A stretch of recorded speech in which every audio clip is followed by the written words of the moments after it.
if you are sick, Ya Shafi. If you want a child, Ya Wahhab. You cannot think of any dua except that you will find the name of Allah that is perfect for that dua. And therefore, when we make dua, we use Allah's names and attributes within that dua. And this is called tawassul, or coming close to Allah through His names and attributes. And that is why the Quran is full of Allah's names and attributes.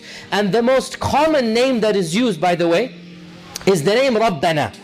Rabbana. Rabbana means, oh, you who is the one that will take care of me. Because Rabb means the one who nourishes, the one who takes care of.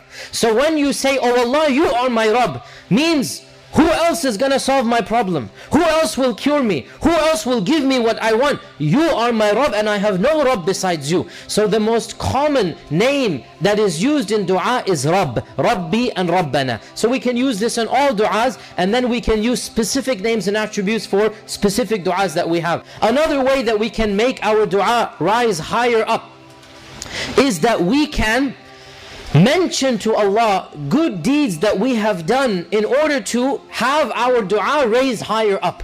And this is called tawassul with our own good deeds. And this is only done when you really need a dua to be answered. When you're in a desperate situation, you may mention some good deed that you have done and say, oh Allah, on such and such a day I did this deed for your sake. Oh Allah, if I did it for your sake, and you know that I did it for your sake, then grant me what I want now. So you are praying to Allah through a good deed that you show to Allah. You demonstrate to Allah, oh Allah, I've done this, so therefore also help me in this. And this is shown in the hadith of Bukhari, in which the Prophet ﷺ mentioned 3 men who were trapped in a cave.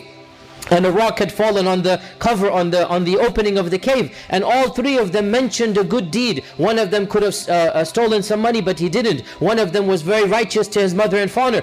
One of them could have fallen into zina, but he refused to do so for the fear of Allah. Each one mentioned a good deed. And every time they mentioned a good deed, they said, oh Allah, if you know that I did this good deed for your sake, move the stone. And so the stone was moved a little bit. And every time they moved, they kept on moving a little bit, until finally, when all 3 made the dua, the stone moved big enough for them to go out. The fact that they could mention a good deed for a dua and link it to a dua shows us that we too can mention good deeds. For example, you may say, oh Allah, I only had a limited amount of money in a period of my life. My mother asked me for something and I immediately rushed to give it to her, even though you know that I needed that money, but I did it because she's my mother and you told us to respect our mother. And so, oh Allah, if you know that I did that for your sake, then I ask you to grant me, and then you mention what you need at that time.